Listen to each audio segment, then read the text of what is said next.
ایک صاحب مجھ سے الجھ پڑے کہ عورت کو پردے کا حکم کیوں ہے, دیکھو یورپ امریکہ میں آزادی ہے تو وہاں اتنے مسائل نہیں ہیں, یہاں تو کوئی خاتون جیسے یہاں سے نیا نیا آدمی امریکہ جائے نا تو 3 دن تو وہ بد نظری کے علاوہ کوئی کام ہی نہیں ہوتا اس کا 3 دن تک بد نظری کے علاوہ کوئی کام ہی نہیں. ایک خاتون نے بتایا میں اپنے میاں کے ساتھ امریکہ گئی, وہ سارا دن لڑکیوں کو ہی دیکھ رہے ہیں کیونکہ انہوں نے کبھی اس طرح کی ٹانگیں دیکھی نہیں تھی. بیوی سے بھی شرم نہیں آ رہی لیکن وہ برداشت ہی نہیں ہو رہا ان سے. تو اب لوگ کہتے ہیں یار دیکھو کیونکہ ہمارے یہاں عورت پہ پردہ ہے نا تو اب دیکھو وہاں جا کے کیسے عجیب سے ٹھرکی سے بن جاتے ہیں, جھانکتے رہتے ہیں. تو بالکل آزاد جب ماحول ہو جائے گا تو پھر اتنے یہ جو ٹھرکی پن ہے یہ کیا ہو جائے گا, ختم ہو جائے گا. تو میں نے ان کو کچھ تو عقلی دلائل دیے. عقلی تو یہ کہ میں نے کہا وہ ٹھرکی ہم سے زیادہ ہیں, یہ ذہن میں رکھو. وہ بد نظری نہیں کرتے اس لیے کہ ان کو یہ چھچور بنے کی ضرورت ہے ہی نہیں, وہ اس کو چھچورا پن سمجھتے ہیں, وہ سیدھے سیدھے نائٹ کلبوں میں جا کے زنا کرتے ہیں. میں نے کہا ہمارا ان مسلمان 10 سال بغیر زنا کے زندہ بھی رہ لیتا ہے, گھٹ گھٹ کے مر جائے گا, لیکن وہ لوگ چند دن بھی زنا کے بغیر نہیں رہ سکتے. ان کی حرام خواہشیں پوری ہو رہی ہیں, وہ نہیں رہ سکتے. چند دن بھی وہ صبر نہیں کر سکتے, پاگل ہونے لگتے ہیں. جو افغانستان میں امریکی فوجیں آئی ہوئی ہیں, ایک افغانی نے مجھے بتایا, کہہ رہے ہیں یہ پاگل ہونے لگتے ہیں ان کو اگر زنا کے لیے عورت نہ ملے, بالکل دماغ خراب ہونے لگتا ہے ان کو. ان کے لیے باقاعدہ حکومت کی سطح پہ انتظام کیا جاتا ہے, ایسے ان کا دماغ پھٹتا ہے. اور ہمارے والے 2 سال سعودیہ میں جاب کر رہے ہیں, کوئی امریکہ میں جاب کر رہا ہے, کوئی کہاں. بہت سے ٹھیک ہے, بہت سے برائیوں میں مبتلا بھی ہوتے ہیں لیکن بہت سے صبر بھی کرتے ہیں. تو ٹھرکی کون ہوا؟ وہ تو وہ بیچارہ جا کے اس نے کبھی دیکھا نہیں ہے ٹھیک ہے نا, تو وہ عجیب سا اس کو فیل ہو رہا ہے. تو لیکن دلائل سے دے رہے ہیں, بات سمجھ میں نہیں آ رہی. تو پھر میں نے ایک بات کہی کہ دیکھو گورنمنٹ کا بھی قانون ہوتا ہے, حکومت کا بھی ہوتا ہے, تو اللہ کا بھی ہے. اللہ کہتا ہے عورت بے پردہ نہیں گھومے گی, بس اس کی لاجک سمجھ میں آئی ہے نا بھائی, اللہ نے کہہ دیا. کل ایک صاحب مجھے کہنے لگے یار جب شادی شدہ زنا کرنے والے کو قتل ہی کرنا ہے, رجم کیا جاتا ہے نا جو شادی شریعت میں حکم ہے, عورت کو بھی مرد کو بھی, تو جب جان سے مارنا ہی ہے تو پتھروں سے مارنے کی کیا ضرورت ہے؟ بظاہر تو اشکال پیدا ہوتا ہے نا بھائی. جو شریعت کہتی ہے جو شادی شدہ مرد زنا کرے تو کیا کرو, اس کو سنسار کرو, پتھروں سے مار کے ہلاک کرو. تو جب ہلاک ہی کرنا ہے, موت کے گھاٹی اتارنا ہے, تو گردن اڑا دو اس کی. میں نے کہا بھائی اس کی بہت ساری حکمتیں, ابھی اتنا ٹائم نہیں ہے. شارٹ جواب یہ ہے کہ اللہ یہ بھی دیکھنا چاہتا ہے قانون دے کے کہ یہ مجھے اللہ سمجھتے بھی ہیں کہ نہیں سمجھتے. اگر ہر چیز کی اللہ کے ذمے لاجک بیان کرنا ہو, پھر اللہ ہمیں سمجھائیں کہ دیکھو یہ میں نے جو حکم دیا یہ اس لیے ہے, تو پھر ہم اس حکم کو لاجک کی وجہ سے کریں گے, اللہ کی وجہ سے نہیں کریں گے. اللہ کو یہ بھی تو حق ہے کہ وہ کہ میں خدا ہوں, میں نے کہہ دیا تو کرو نا, یہ میری مخلوق ہے بس کرو اس کو. تو اللہ حکومت کا بھی امتحان لیتا ہے کہ یہ اپنے آپ کو حاکم سمجھتے ہیں یا مجھے سمجھتے ہیں. ہم جو قربانی کے جانور کاٹتے ہیں کوئی لاجک تھوڑی ہے اس کی, کروڑوں اربوں روپے کا مال ضائع ہو جاتا ہے. ہم اس لیے کاٹتے ہیں کہ ان جانوروں کو اللہ نے پیدا کیا, اللہ کہہ رہے کاٹو, تو ہم کہیں گے بھائی اب اللہ ہے تو اللہ تو کہہ رہا ہے کاٹو, تو کاٹنا پڑے گا.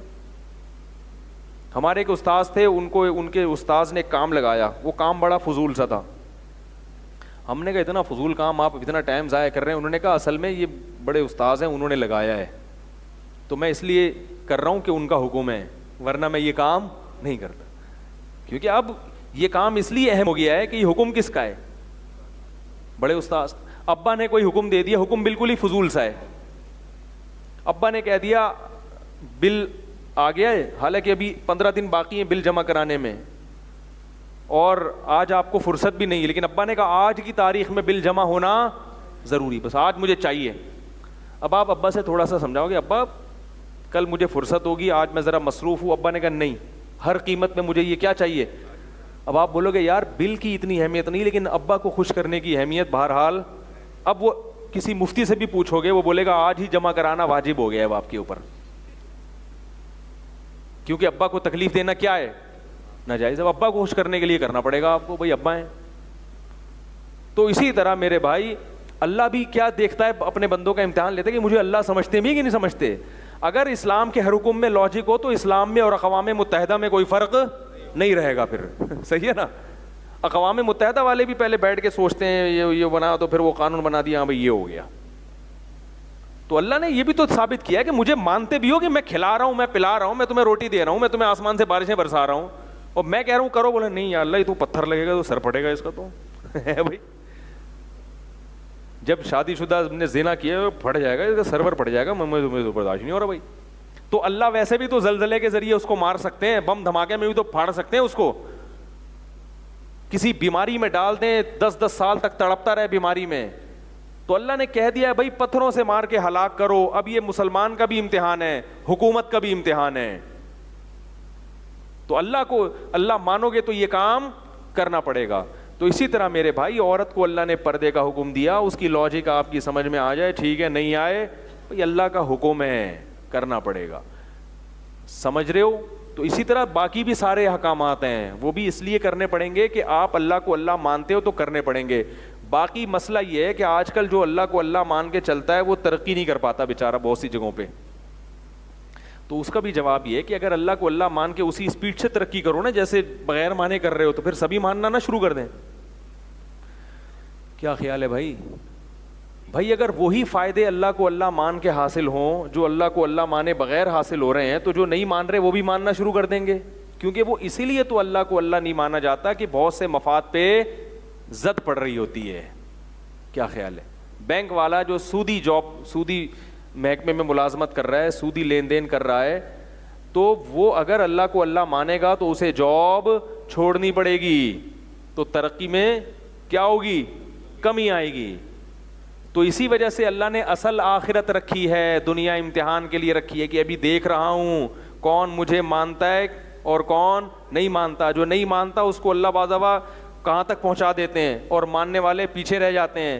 اللہ نے فرمایا کوئی فکر مت کرو, لا تحسبن اللہ غافلا عما یعمل الظالمون, ظالمین جو کچھ کر رہے ہیں اللہ کو غافل مت سمجھو.